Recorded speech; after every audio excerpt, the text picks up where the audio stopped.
ولمن عجب نيل خير مرام أودوننا وبصاحب ختام حاتم. الحمد لله رب العالمين. جاكاريتو الله حضرته صلى الله عليه وسلم. إن غاولاو kono wondi ko yemirore ko ngawlamu wondu almudagal wondu ni almudagal yemirore wondo hen awdu bannabe en ko jiire kam gawlo dari do almudagal kadi gondudo yemirore nelimi haade ben haalde goddum ko bandirabe rewbe minirabe te kadi ko almudu amna ceerno Basiru mun do ada hawma sayd antumani mutar sama dembaade mutar bu famade sin jam on no bi amaral mu'minin wallahi kadi jondo dum kadi bane worbe fu de girli ene girli ma ne jamma kadi biida be ngona bane worbe biida ko be seere ma do biida nde hisani biida kambe ko ceerno Basiru woni ceerno mabbe kono an kambe ngoni seere ma ko dum kolluda seytal Madina Saydou Bou Ousmane on ta kadi masjid ay wino nayo adi be arde talbe ferko adi be afuji nawi be ko hen mama Madina jeya adi afuji ko Amadou Muntaga ceerno Seydou kadi masjid andani Muntaga da ha Cheikh Oumar be ngone talbe ferko artibi e nder Sénégal ceerno Nazir Cheikh Oumar joni non Nazir o woli ndaro on ko bi Cheikh Oumar direct on ko ndar leli Nazir Cheikh Oumar on ko de Cheikh Oumar o leli ko ndar on jibi fama Nazir Cheikh Oumar jibini Cheikh Oumar fama Nazir Cheikh Oumar den ko kala gondo wiata ko baba ko woni baba kala gondo andi wiata ko baba ko Cheikh Oumar Fadima Nazir Oumar Seyd Atouba Moutar sama dembaade Moutar bu fama jidi kadi bi fo naninu ceerno Seydou wi almudo yoni Mamadou Moussa Ly alima Moussa Ly min mi heɗima mi yi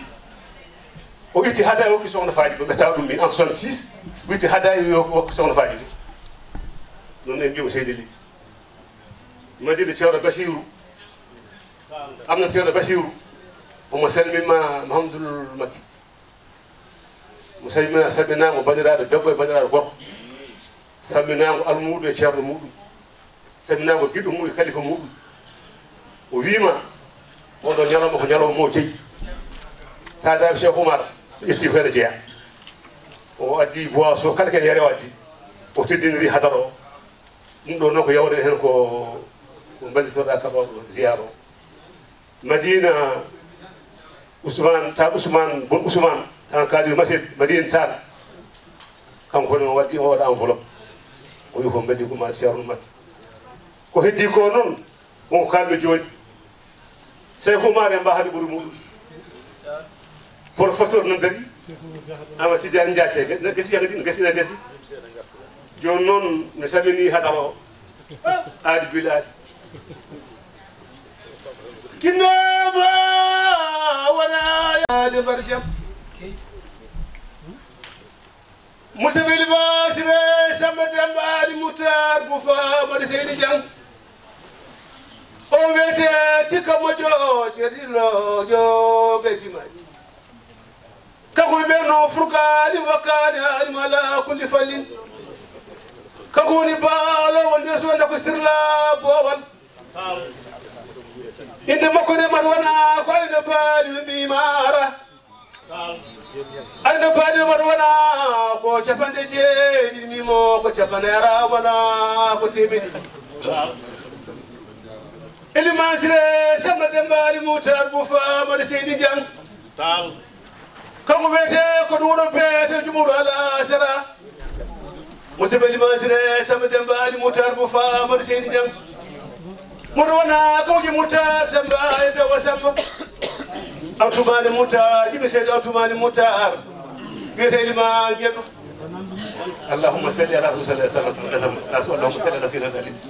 جرام تزال اسم الشيخ عمر رewɓe worɓe fof namɗo kadine ceerno nouru yo allah yo moƴƴere so tawi a itti konngol a watte juuɗe ceerno abdal qadir ɗiɗo e Fouta ko gueɗal cheikh oumar ceerno ndiaye babaɓe ismu cheikh oumar rewɓe worɓe fof namɗo kadine ceerno nouru yo allah yo moƴƴere so tawi a itti konngol a watte juuɗe ceerno abdal qadir ɗiɗo e Fouta ko gueɗal cheikh oumar ceerno ndiaye babaɓe wi ko yo lomto on e tablir allah waɗi ko haani eyyi koye konngol ma yalti ittude gueɗal hatta gueɗal saabu anduɓe mbi ko wal ibnu in kana in wal ibnu in haaza ma kana abuhu haizahu min al maani faqad haqqaqa nasaba hawni ko mbarodi jibina fowru kono mbarodi so jibini mbarodi hawnaki goto e mon wadde hunde taw koko haali ɗum ko koyngal cheikh ma mo arri kuna fuutankoɓe non mbi ko ɗiɗo tan gandi cheikh oumar ɗiɗo ne gandi cheikh oumar goto o ko neɗɗo keddiɗo ko jinne kala keddiɗo wonko andi e cheikh oumar kono ko majji ko ɓuuri sa namdama hol ganduɗo cheikh oumar gonguiray gonga andi cheikh oumar ko mini ko aliyu funere makko aliyu sa waɗi mini ko mbaɗa kamɓe jiidi baba sa waɗi funere makko ɓe moynidi ɗum addanimo wiyede kodda adama e ayse ɓe mbi honde waɗi cheikh oumar o wi o andi ko allah waɗani cheikh oumar guila eɓe muyna ɗum noon ganduɗo cheikh oumar fo andimo caggal nde o jibina kono muynirde nde kam wadde o daɗima gandal cheikh oumar caggal yimɓe dow leydi ko jinneji hol jinne ɓurɗo andude cheikh oumar ɓe mbi sam harousin o hoɗi e Fouta duuɓi ujunere e temedde ɗiɗi ko adi nde o haɗat hoore fonde o wiya holko waɗata ɗon o wi omo fandi jibinede cheikh oumar nde cheikh oumar jibina tawi o mawni o itti ɓiyi ko reki cheikh oumar yaadi hen ɗum noon so tawi gueɗal waɗama jiiro enen kam ndeƴen so feccama tan en tawre saabu ala ko feccere moƴƴere so wona tawre ɗen lahal men ko cheikh oumar jetten allah ganden wonko allah waɗani en saabu biman oumar al foutiyu summiya cheikhuna akal hajji wala gazawati taqawahu mushharu biman ismuhu fina salasatu ahrufin aynun wa mimun hummara'un tu'akharu wa qala ba'du suqati ataqanu dabda umruhu ب70 عاما ذاك في الكتب سطر و200 رمز على قدر ما حفظ من الكتب يوني انون انن يوني انتن انن كل الاسلام وني الاسلام دوبي اجنره تيمن ناي e capande nay mulu ala gorko balejo ni bodejo ni arabe dari e hoforde hurmus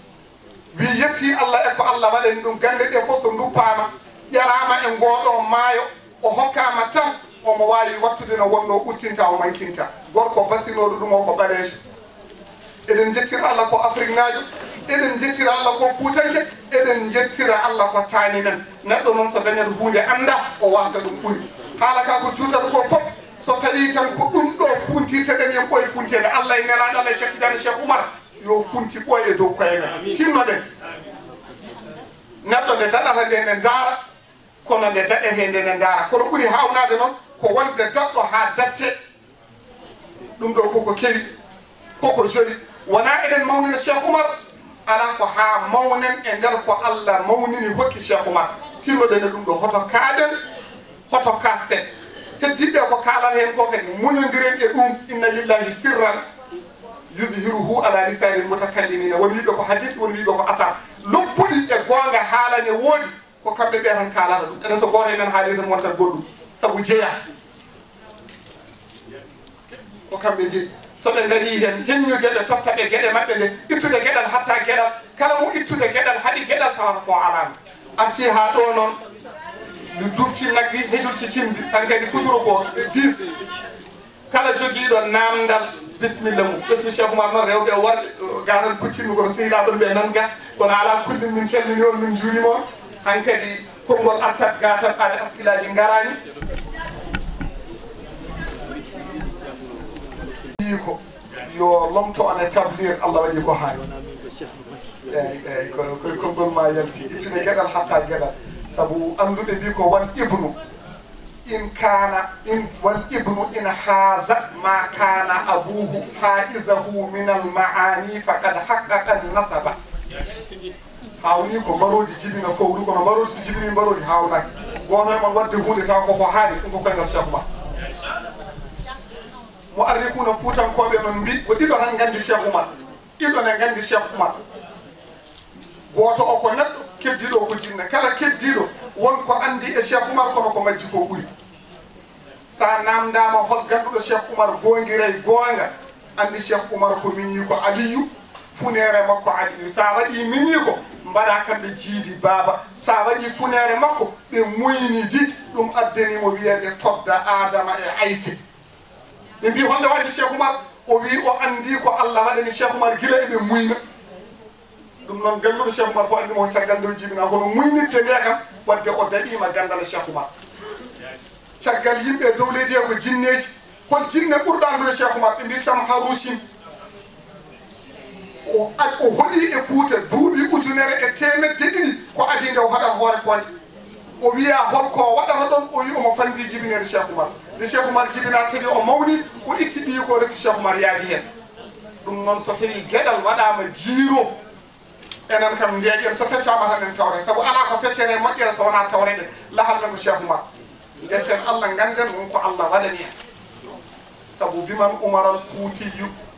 summiya cheikhuna akal haji wala gazawati taqawahu mushharu biman ismuhu fina salasatu ahrufin aynun wa mimun hummara'un tu'akharu wa qala ba'du suqati ataqanu dabda umruhu ب70 عاما ذاك في الكتب سطروا و200 رمز الراء على قدر ما حفظ من الكتب يوني النوم انن يوني انتن انن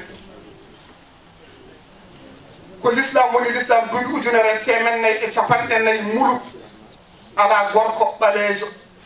ني بوديجو ني عربي دري e hoforde hurmus wi yetti Allah e ko Allah waɗani ɗum gande ɗe fof so duppama ƴarama e ngoɗo maayo o hokkama tan omo wawi wattude no wonno ɓurtinta o mankinta gorko basinoɗo ɗum o ko ɓalejo eɗen jettira Allah ko Afrique najo eɗen jettira Allah ko Fuutanke eɗen jettira Allah ko taani men neɗɗo noon so dañata hunde anda o wasa ɗum ɓuuri haala ka ko jutata ko pop so tawi tan ko ɗum ɗo funtirteɗen yen ɓoye funtede Allah e nelaɗo Allah e cettidani Cheikh Oumar yo funti ɓoye dow koye men tinnoɗen neɗɗo nde daɗata nde nde daara kono nde daɗete nde nde daara kono ɓuuri hawnade noon ko wonde daɗɗo ha datte ɗum ɗo koko kewi koko joli wona eɗen mawnina Cheikh Oumar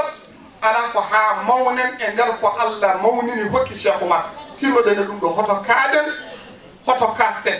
heddiɓe ko kaalata hen ko kadi muñodiren e ɗum inna lillahi sirran yudhiruhu ala lisani mutakallimina won wiɓe ko hadis won wiɓe ko asar loppuɗi e gonga haalane woodi ko kamɓe ɓe tan kaalata ɗum enen so goto men haali tan wontat goɗɗum saabu jeeya ko kamɓe jeeyi soɓe gari hen heññude ɓe totta ɓe gueɗe mabɓe nde ittude gueɗal hatta gueɗal kala mo ittude gueɗal haɗi gueɗal tawata ko alama arti ha ɗo noon mi dufci naggi hejulci cimbi tan kadi futuro ko 10 kala joguiɗo namdal bisimilla mum ɓesmi Cheikh Oumar noon rewɓe worɓe gatan puccinmi kono sehilaɓe ɓe nanga kono ala kullin min calmini on min juuri ولا عدوان إلا على الظالمين والصلاة والسلام على سيد الأنام سيدنا وحبيبنا وشفيعنا محمد بن عبد الله رسول الله وعلى آله وأصحابه ومن والاه ورضي الله عن شيخنا وممدنا وقوت أرواحنا ملاذنا بالفيض سيد الشيخ أحمد التجاني وعن كافة تلامذته ومقدميه وخلفائه ونترحم على روح شيخنا المجاهد الأكبر مولانا الحاج عمر الفوتي رضي الله عنه وعن كافة الأجداد والآباء والأشياخ بندرابي وتلمناما ونجوراما ونجافناما كدي مقام او ko maqama gantindo sondo wonama yamirore umarade e joomumen maqama o ina gantini haaldemi hen e kono noon fodde ko yowita e maɗa so yowitama e ma tan a yettintu mana ko yowita e ma ko caggal nde calminen julɓe ɓe fof gardiɗe nde calminaali he ƴiƴam nelaɗo sallllahu alayhi wa sallam gonɗam ɗo juuroɓe eɗen jafnoɓe eɗen calmina ƴiƴam cheikh Oumar Fouti radiyallahu anhu wonɓe ɗo e gardogol cheikh Mouhamadoul Makki bun Muntaka bun Ahmad Tall mo ganduɗa ko kañum woni mawɗo jonde nde sa haalimo a haali dennagal e ɓe wondi ɗo e Tall ɓe taniraɓe cheikh Oumar radiyallahu anhu eɗen calmina hohoɓe leydi ndi hawrɗi hen ɓe he jeeya hen ceerno Baba Ganda Gassam e ceerno Saada Malik e yontude e dental tarabnaɓe e dennagal julɓe arnoɓe eɗen jettaɓe eɗen jaaraɓe e darde mabɓe e leydi he e ɗeɗo gueɗe son jii dañama e leydi he ko kamɓe e cosi ɗum kamɓe juɓɓini ɗum e nder koye mabɓe ha gueɗe mawɓe meɗen mbawi dañi jaatigui so tawino ɗeɗo gueɗe pewjanoka ɗeɗo dente pewjanoka yo Allah yoɓe ceerno men Mouhamadoul Mansour radiyallahu anhu omo jeeya e yimɓe ɓe ganduɗa ko sosɓe ngal ɗo gueɗal o wirti ngoɗo leeso o wirti ndiɗo bertateri ha dental ngal wawi fawade hen julɓe ɓe mbawi rendude hen mbawi yitodirde hen mbawi teddodirde hen mbawi nafodirde hen o acciri ɗum hoolaɓe makko wonɓe leydi he e ɓen noon eɗen jetta Allah e ceerno Souleymani Kayne e ko nande mumen so tawi en dañi dente baɗe ni e leydi he eɗen jetta Allah e nder ko wirtuno ko awno ko ceerno men ceerno Muntaka radiyallahu anhu so tawi ko guesa wonno o awi kanko ceerno Mouhamadoul Mansour ceerno Muntaka ari ɗo e leydi he roosi ɗum ha fuɗi ha yimɓeɓe ɓeydi kadi yitodirde ceerno men ceerno Mouhamadoul Bachir ari kadi hawri e guesa ba ina dari ina yooɗi ɓeydi kadi hen mana jokkude golle ɗe ha alhamdulillahi nde yonti foof enen foof nden mbawen waddude hono ni taw ko bi fadli kamɓe mawɓe ɓe golle mabɓe ɗum noon eɗen jetta Allah eɗen jetta Allah e majjum no feewi jonde nde waɗi wune nde waɗi teddugal nde nurdi nde jaɓama kadi machallahu eɗen jogui jortoto Allah subhanahu wa taala saabu ko sakki e golle he ko sakki ko dewal Allah sakki ko salatu tasbih kalnama ɓuural gongal hen rewi hen ko zicruji baɗaɗi hen ɗi istighfar eko yaadi hen fof waɗama ɗo e kikiɗe he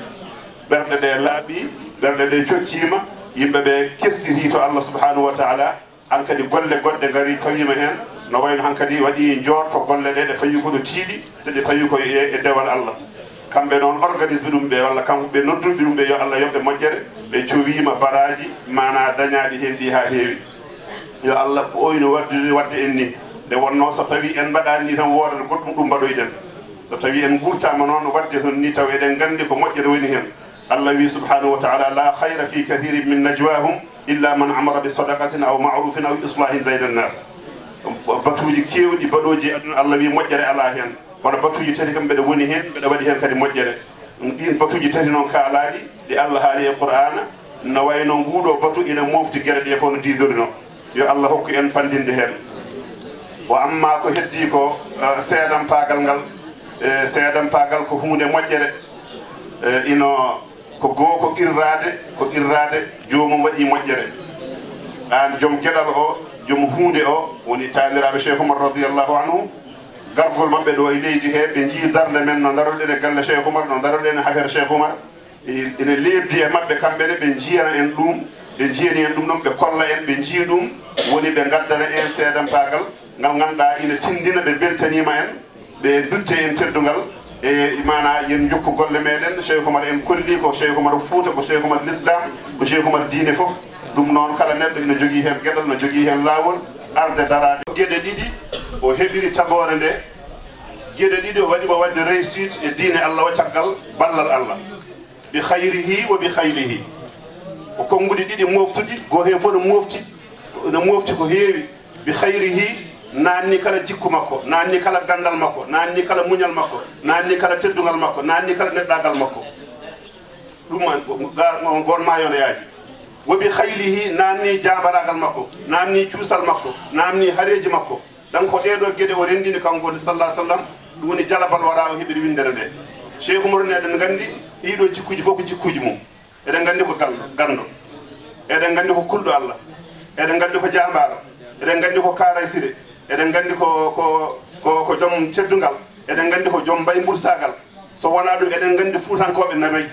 eden gandi arabe be mbay ko foddo sallallahu alaihi wasallam sa yi rendini cuudi arabe burdi toddude fof wonde mumen ha gonti les mudum mom arandi ko wana arabagal o hollide wana jibinande mojjere o hollibe ko ummori to Allah daw ko nundal ko peewal e kulol Allah e wonde gonga Cheikh Oumar Fouti be yaade be o torobe mebe yaade torobe mebe yaade so holluno be ton torobe kam fof be garta hala ay goto dora ko don godo hollibe ko neddagal o hollibe ko diine o hollibe ko teddungal o hollibe ko dadibe ko heewi o hollibe dum non so tawi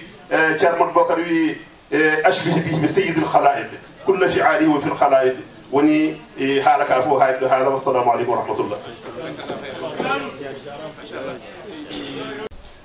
dum on ɓurdimo kono ɓuranimo arsugo ɓuranimo dañal o ɓuranimo wonde kala sire minen talɓe fof somin ndendi somi ittitinani hay goto kanko ɓuuri min wonde kala sire kanko Ceerno Makki kanko tan tawata o ala kollamo haaji o wima fadam o yaha o ƴewanoyma o tottuma omo ñamlono ɗum kala ɗo neɗɗo wimo won hunde tawar ko wallude neɗɗo heɓtimo hen sa ƴeewi leydi ndi e Europe o ko addi ɗo e neɗɗo wallude ɗum fi sabilillahi yo ar naata ɗiɗo leydi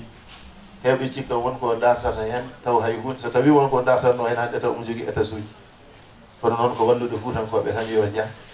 wonno omo yi seerenɓe heddiɓe ko noon ballirta yimɓeɓe e falillahi alhamdu ɗum kanko so noddi ɗum ɗo kala notiɗo hen komo haaji mum humtoto te teskoɓe ɗeɗo jonele e Cheikh Oumar kala notiɗo hen Allah humtata haaji muɗum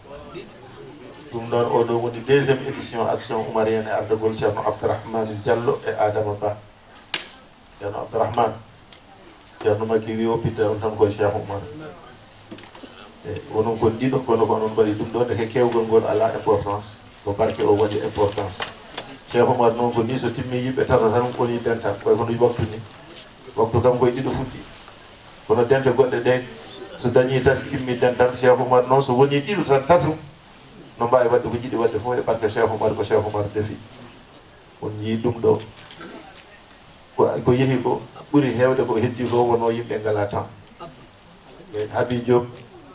an ka Cheikh Oumar ka tanum Cheikh Oumar sa yiyama ɗo no haani wona ɗo puɗɗiɗa ɗum ko guila e babiraɓe Ceerno anduma Ceerno Makki Habib no anduma Ceerno Oumar Tall no anduma minen min galle Cheikh Oumar uɓata nema uɓata teddungal ko waɗani ɗum fof feñinata donc sa ari noon a jooɗima ɗo hande e yeeso Makki wona hande jooɗiɗa e yeeso makko sa ronima teddungal a addi ɗo wona hande doɗiɗa ɗo teddungal a rinima ronanade a refi e Mantula Jolie a addi ha ɗo e goɗo wuuro ɗum noon sa jooɗima ɗo a huccire Ceerno Makki min kuccitema won arɓe hen hande kono an ko gila hanki so renndo kadi no waɗama Mantula Jolie ha darima ɗon ha sukaɓe donima ɗum ko an fuɗɗi ɗum darni ɗum ha dari dokkuɗa sukaɓe yo contine wonno mawɗo moƴƴo ko noon gollirta min jejjitta golle moƴƴe galle Cheikh Oumar ubbata min gona fisirgalle en e ko neɗɗo waɗani min foof min kalat min moftata honno ko baɗɗo ko Cheikh Oumar fof kadi ko hoore mum waɗani sa waɗi waɗe sa woppi waɗe kono noon sa waɗi moƴƴere ma ha sukaɓe darima hande ene continue ɗen golle ɗen golle min somin jooɗima e piɓɗi Ceerno Makki wino duwatnuma e tuuti on ko esi amen e Aminata Thiam ko ha compagne ɓe dondi bottaji e ndiyameje e jarameje ɓe gaddi ɗo e Hawa Thiam e Hawa Daf donc amin gandi hande oɗo e Huray sohna Huray Diop darde moɗon e galle Cheikh Oumar wiide yo on jarama ma taw ko bak tan kono noon Cheikh Oumar yi golle men yo Allah yoɓ on moƴƴere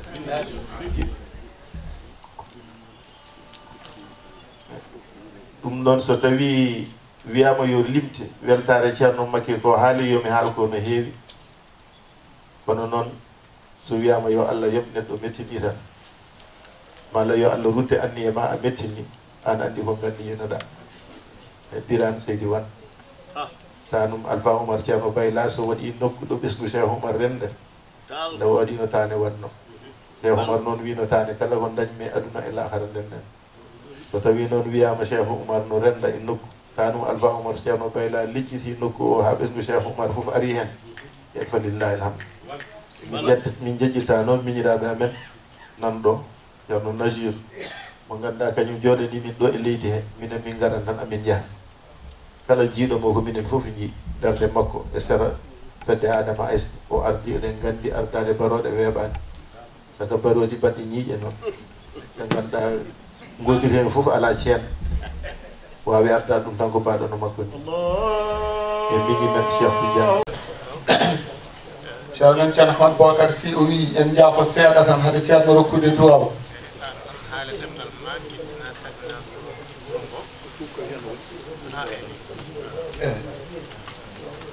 ƴettinen calminen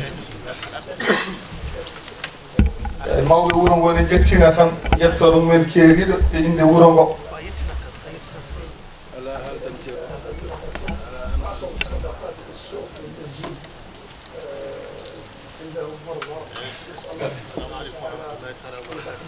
assalamu aleykum wa rahmatullahi taala wa barakatuh ceerno men ceerno Ahmad Bocar ceerno Mouhamadane dendagal mawɓe sergi fof ene kaala e ɗemgal makko o wi ko yettude Allah tan o wi fotaka hay haalede kono so yimɓe tawama e nokku kadi ko hellifaɓe o wi mbawata hollude beltima ko mbaɗa hen hay sinno ko konngol o wi konngol ngol ne ko haaleteno fof haalama wiide seeranɓe men ɓe taniraɓe Cheikh Oumar ɓe enen kamen beltima kadi ko duwaɗo ko fof yo Allah jaabo kadi ceerno makki woni sababu en ciftoriɗo mayɓe men e mayɓe julɓe fof e mayɓe julɓe fof e hoddiɓe men ganduɗa kañumen gardo i en kadi enen fof ken yahoɓe enen fof hay goto sasata mo balɗe mum gasi fof koko yahata yo Allah hokku en balɗe juɗɗe cellore battana moƴƴe o wi on ɗon sababu noon en ciftoriɓe kamɓe fof en duwanimama ɓe kamɓe fof eɗen jortiɗo Allah ma Allah jaabo duwa o amin ma jurum Allah rufe mabɓe kamɓe e mayɓe men e mayɓe julɓe fof o wi min beltima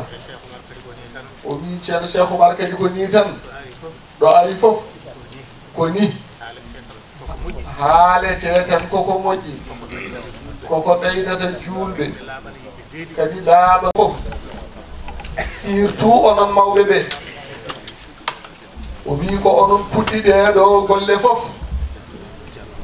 onon jaɓɓinoɗo ceerno Mountaga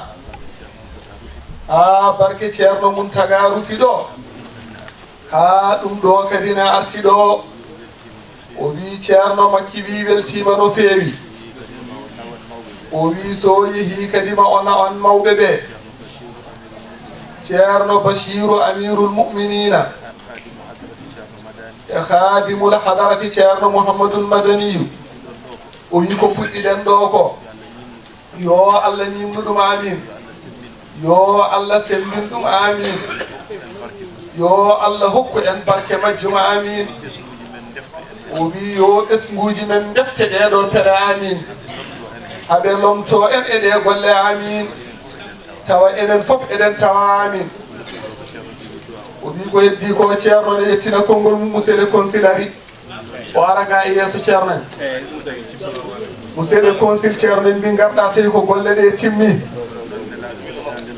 kono ɓaade garɗa gadduɗa ko nelal président de la république ko on lomtiɗa ɗo o wi haaɓe duweede maaroke konngol jettina konngol ma ko noon ceerno makki wi o wi onon kala noon Sénégal kan Mauritanie ko Mali ko partout ina ka e Gambie ala fof kono mbaɗali e nder Sénégal ɗum so diine ina haala e Sénégal koko noon kam to ɗum woni goo aɗa yiɗi ko aɗa yiɗi son darima kadi minen kodi par ce que ha jinnaɗo mon nannuɗo jin e nder Fouta yettoto makko Fouta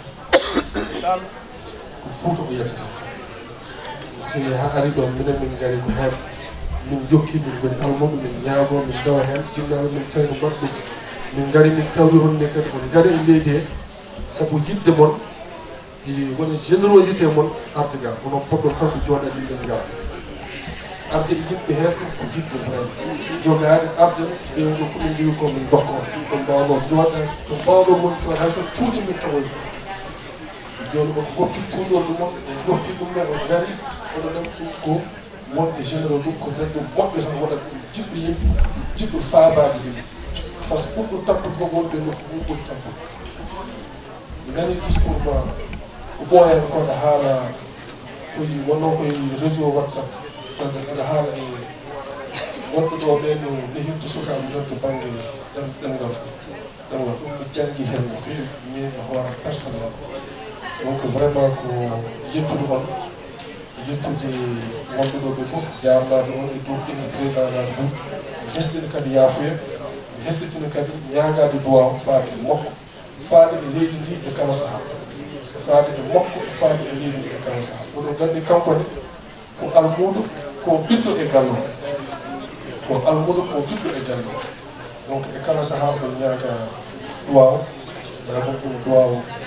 bandiraɓe men wonɓe ɗo fof e diaspora wonɓe fof e diaspora par ce que onon ɓuuri kam hande andu ɗum oɗon gandi caɗele ɗe goni ɗum salmini on mi joni mboɗo yaafo on mi yaafno on on ɗon koye seni woni goɗɗo jawanon kon selde ni on gonni ɗum addi paɗe allahuma salli wa sallam par ce que le conseil ceerno Mamadou Cheikh Oumar o wina ceerno Makki wi weltinimaki o wi ko kalɗa ko fof ko noon woni wi guilay jinnaɓe ma no mbiruɗani o wi ko ɗum ardi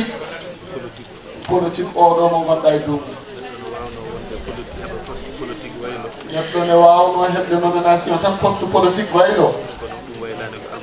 kono ɗum waylani almudagal ma e fuutankagal ma waylani kadi comportement ma o wi kanko ceerno omo andani on oɗon paada kono ɗum ɗo ko faaɗi ko fof oɗon keñña garon jiyon ceerno en jiyon julɓe ɓe ɓesguji mon fof o wi kala ɗe dente ɗe mbaɗi e région ngaji he fof oɗon tawtore o wi heccanki tan koɓe goni kamɓe ceerno en Allemagne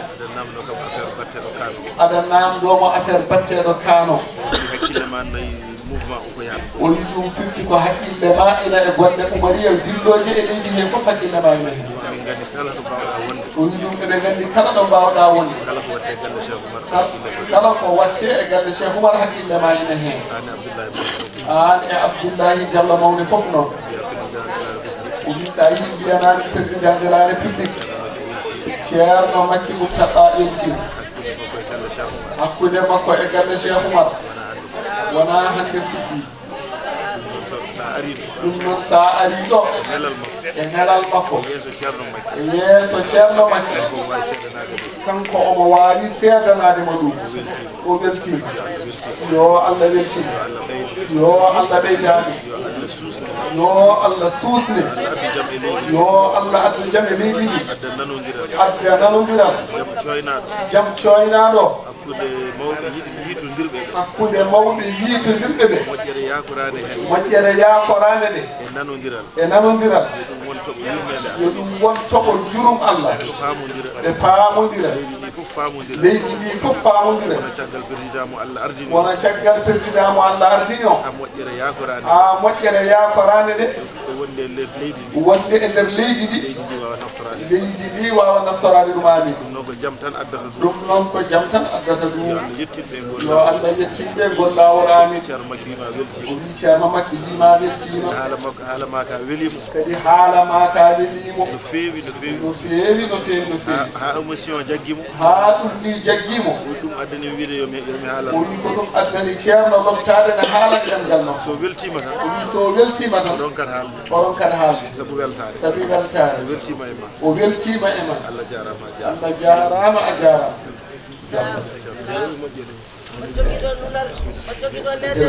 parce que le conseil Ceerno Mamadou Cheikh Oumar o wiima Ceerno Makki wi weltima o wi ko kalɗa ko fof ko noon woni wi guila jinnaɓe ma no mbiruɗani o wi ko ɗum ardi politique oɗo mo gonɗa e dow neɗɗo ne wawno hebde nomination tan poste politique wayɗo kono ɗum waylani almudagal ma e fuutankagal ma waylani kadi comportement ma o wi kanko Ceerno omo andani on oɗon paada kono ɗum ɗo ko faaɗi ko fof oɗon keñña garon jiyon Ceerno en jiyon julɓe ɓe ɓesguji mon fof o wi kala ɗo dente ɗe mbaɗi e région ngaji he fof oɗon tawtore o wi heccanki tan koɓe goni kamɓe Ceerno en Allemagne aɗa namdomo affaire batteɗo kano o wi ɗum firti ko haqqille ma ina e gonɗe Oumariya dilloje e leydi he fof haqqille ma ina hen o wi ɗum eɓe gandi kala ɗo mbawɗa wonde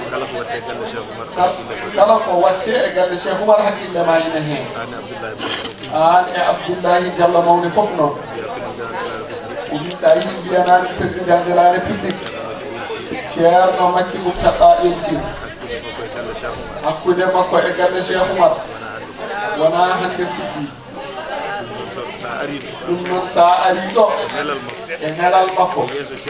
e yeeso Ceerno Makki kanko omo wawi seedanadema ɗum o weltima yo Allah weltima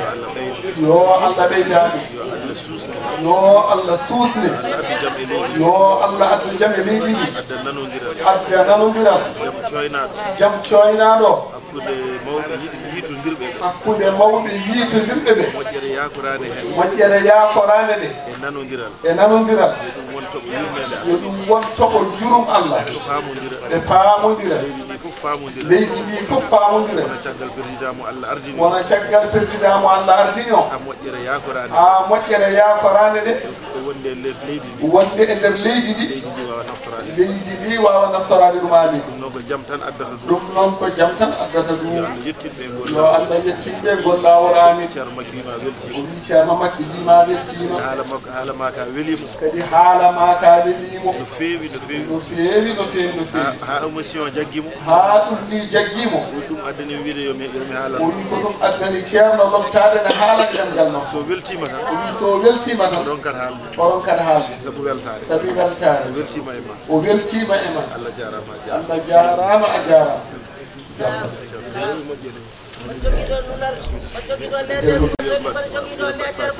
Ceerno wi en jangu Fatiha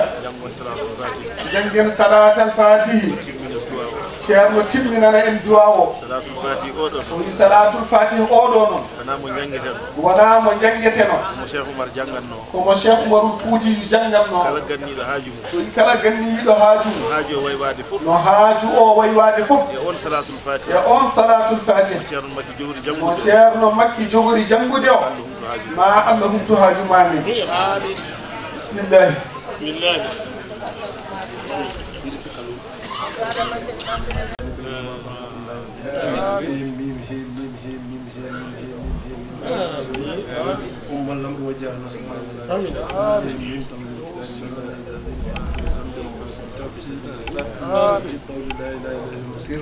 بسم الله بابنا تبارك حيدامنا ياسين سقفنا فيكهم الله سرور ستر العرش مصبور بيننا الله من ورائهم مهيد بل القرآن المجيد في روح المحفوظ فالله خير حفظا وهو ارحم الراحمين ان ولي الله الذي سبحان ربك رب العزة عما يصفون وسلام على المرسلين والحمد لله رب العالمين. فاتحة. آمين.